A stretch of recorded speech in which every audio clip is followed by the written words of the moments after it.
میں آیا کہ محبت کس کو کہتے ہیں۔ محبت کا اظہار صورت سے بھی ہو سکتا ہے اور محبت کا اظہار سیرت سے بھی، ٹھیک ہے محبت کا اظہار سیرت سے بھی ہو سکتا ہے۔ آپ نے دیکھا صورت ظاہر کے ڈسپلن وہ بنائیں آپ، اور سیرت اندر کا نظم اس کو آپ درست کریں۔ ظاہر کا منظم ہونا اور باطن کا منظم ہونا، اس کو قرآن نے دو اصطلاحات میں دو لفظوں سے ظاہر کیا ہے، اطاعت اور اتباع۔ اطاعت اور اتباع۔ اطاعت اندر کا منظم ہونا ہے، اتباع ظاہر کا درست ہونا ہے، نفیس ہونا ہے۔ مومن کی پرسنالٹی، مومن کی شخصیت ظاہراً بھی بڑی نفیس ہوتی ہے اور باطناً بھی بڑی نفیس ہوتی ہے۔ اس کا ظاہر بھی نفیس اور اس کا باطن بھی، اس کا ظاہر بھی داغدار نہیں ہوتا اور اس کا باطن بھی داغدار۔ اس کے ظاہر میں اگر لباس پہ کوئی داغ لگے وہ اس کی طبیعت کو بھی اچھا نہیں لگتا، اور اگر باطن میں کوئی داغ لگے وہ بھی اس کی طبیعت اور مزاج کو اچھا۔ اب آپ نے سنا حضور نبی اکرم قرآن مقدس نے ارشاد فرمایا کہ وَمَن يُطِعِ اللَّهَ وَالرَّسُولَ، یہاں پہ واو کے ساتھ الف لام لگایا، معرفہ، اور خاص کیا جس نے بھی اللہ کی اطاعت کی اور اس میرے رسول کی اطاعت کی۔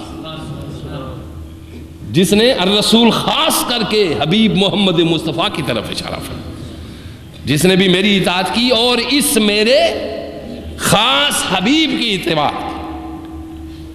یہاں ارشاد فرمایا، آگے حضور نے فرمایا کہ وہ جنت میں میرے ساتھ ہوگا۔ مگر محبت کی ڈیفینیشن آپ کو سمجھ میں آ گئی کہ محبت کیا ہے؟ ظاہر کا سجانا یہ ایسے ہی ہے کیسے آپ گندگی کے ڈھیر پہ جائے نماز بچھائے ہیں تو نماز ہو سکتی ہے؟ نماز نہیں ہو سکتی، چونکہ گندگی ہے۔ نماز کی شرائط میں سے یہ ہے کہ جگہ کا پاک ہونا بھی ضروری ہے اور جسم کا پاک ہونا بھی ضروری ہے۔ اگر جسم پاک ہے اور جگہ پاک نہیں ہے تو نماز۔ محبت اور اطاعت اور اتباع رسول ایک ایسی عبادت ہے جو دونوں چیزوں کا تقاضا کرتی ہے کہ تیرا ظاہر بھی میرے ساتھ مناسبت رکھے اور تیرا باطن بھی میرے ساتھ مناسبت سے رکھے۔ باقی رہا لباس، یہ کلچر کا حصہ ہے، مذہب کا نہیں ہے۔ لباس کس کا حصہ ہے؟ کلچر کا۔ پاکستانی لباس شلوار قمیص، عربی لباس داشا جبہ، اس کے اوپر گرمی سے بچنے کے لیے رومال، جو تاکہ یہ جو نرو سسٹم ہے اس کو دھوپ اور جلسی سے بچایا جائے۔ جی یہ کوئی کرامت یا بزرگی کی علامت نہیں ہے، ہم یہ سمجھیں کہ یہ کسی کرامت یا بزرگی کی، یہ کلچر کا حصہ ہے۔ سمجھ گئے آپ؟ یہ چیزیں کس کا حصہ ہے؟ کلچر کا حصہ ہے۔ مومن کسی لباس اور کسی حیت اور کسی حالت کا محتاج نہیں، وہ جس جگہ بیٹھے وہ مومن ہے، جس گلی میں بیٹھے وہ مومن ہے، وہ کعبے میں بیٹھے تو بھی مومن ہے، بت خانے میں بیٹھے تو بھی مومن ہے۔ اس لیے کہ اگر وہ دوسری جگہ پہ ہے تو اس کا دل کعبۃ اللہ ہے۔ ارشاد فرمایا قلب المومن عرش اللہ، مومن جہاں بھی ہو اس کا دل ہی عرش کا درجہ رکھتا ہے اور میں اسی میں بیٹھا ہوتا ہوں۔ اب آپ توجہ دیجئے، تو محبت سمجھ آئی آپ کو کہ حضور علیہ السلام نے کیا فرمایا؟ میری روش کو اپنانا، یہ میرے ساتھ محبت کرنا ہے، اور میری روش کو جس نے بھی زندہ کیا اس نے مجھ سے محبت کی۔ اب محبت کے جذبات ہم دیکھتے ہیں، محبت کے ہم جذبات دیکھتے ہیں۔ حضرت انس ہی فرماتے ہیں کان رسول اللہ صلی اللہ علیہ وسلم من احسن الناس خلقا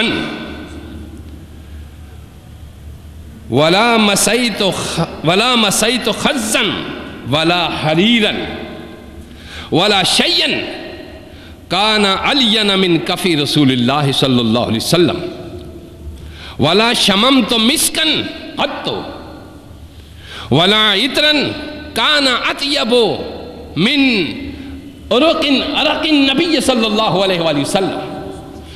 حضرت انس فرماتے ہیں رسول اللہ صلی اللہ علیہ وآلہ وسلم کی خوش خلقی سب لوگوں سے بڑی ہوئی تھی۔ حضور علیہ السلام سب لوگوں سے زیادہ خوش اخلاق تھے، سب لوگوں سے زیادہ خوش اخلاق تھے۔ اس خوش اخلاقی کا اثر یہ تھا کہ میں نے نبی پاک علیہ السلام کا ہاتھ دیکھا، آپ سے ہاتھ ملایا تو وہ مجھے ریشم سے بھی زیادہ نرم نظر آیا۔ آپ نے دیکھا کہ وی آئی پی جس کو کہتے ہیں یا یہ ہمارا کلچر، اس میں کسی سے ہاتھ ملایا جائے تو پنجے کی طاقت دکھائی جاتی ہے، پنجے کی طاقت دکھائی جاتی ہے، قدرت شیروانی صاحب کو معلوم ہے، طاقت دکھائی جاتی ہے پنجے کی، زور سے سینہ تنا ہوا، پنجے میں ایک طاقت یہ دکھائی جاتی ہے تاکہ پتہ چلے کہ میرے اندر دولت، طاقت، اقتدار، دبدبہ کتنا ہے۔ حضور جس کو ہاتھ دیا کرتے اتنا نرم ہوتا کہ جیسے کسی نے ہاتھ میں ریشم کو لے لیا، جیسے کسی نے ہاتھ میں ریشم کو لے لیا۔ یہ پیغمبرانہ خصلت ہے، یہ پیغمبرانہ خصلت ہے۔ جس سے مل رہے ہو اس کی مینٹیلٹی، جو ذہنی کیفیت ہے، اس سے آپ اندازہ لگا سکتے ہیں۔ کمینے انسان کو اسی طرح ملنا چاہیے جس طرح اس کا تقاضا ہے۔ حضرت امام غزالی رحمۃ اللہ علیہ فرماتے ہیں کہ جو انسان اپنے نفس کی پھوک میں ہو اس کو ملنے کا طریقہ بھی وہی ہے جس طرح وہ چاہتا ہے۔ وہ اگر ہاتھ ملاتا ہے تو آپ بھی ایک ہی ہاتھ آگے بڑھیے، اور کوئی مومن اگر آپ کو ہاتھ ملاتا ہے تو آپ آگے بڑھ کر اسے گلے لگا لیں۔ علین، مومن کی کلام بھی لین ہوتی ہے، اس میں ملائمیت ہوتی ہے۔ مومن کے جسم میں بھی عجز اور انکسار کا اظہار ہوتا ہے۔ علی نے ارشاد فرمایا، توجہ دیجئے، ریشم سے زیادہ نرم حضور کا ہاتھ تھا جب آپ ہاتھ ملاتے۔ اور پھر ارشاد فرمایا، میں نے کبھی کسی کستوری یا عطر کو ایسا نہیں سونگا جس طرح کا میں نے نبی کا پسینہ سونگا۔ ذرا اندازہ لگائیے، کوئی عطر اور کوئی کستوری مجھے اتنی خوشبودار نہیں ملی، نہیں لگی جتنا نبی کا پسینہ خوشبودار تھا صلی اللہ علیہ وآلہ وسلم۔ یہ محبت، یہ محبت۔ آگے بڑھیے، جابر بن سامورہ رضی اللہ تعالی عنہ، آپ سے کسی نے پوچھا کہ کیا نبی پاک صلی اللہ علیہ وسلم کا چہرہ تلوار کی طرح چمکدار تھا؟ جی چمکدار تھا؟ تو آپ بول اٹھے، لا بل کان مثل الشمس والقمر۔ نہیں، حضور کا چہرہ آفتاب و مہتاب کی طرح تھا۔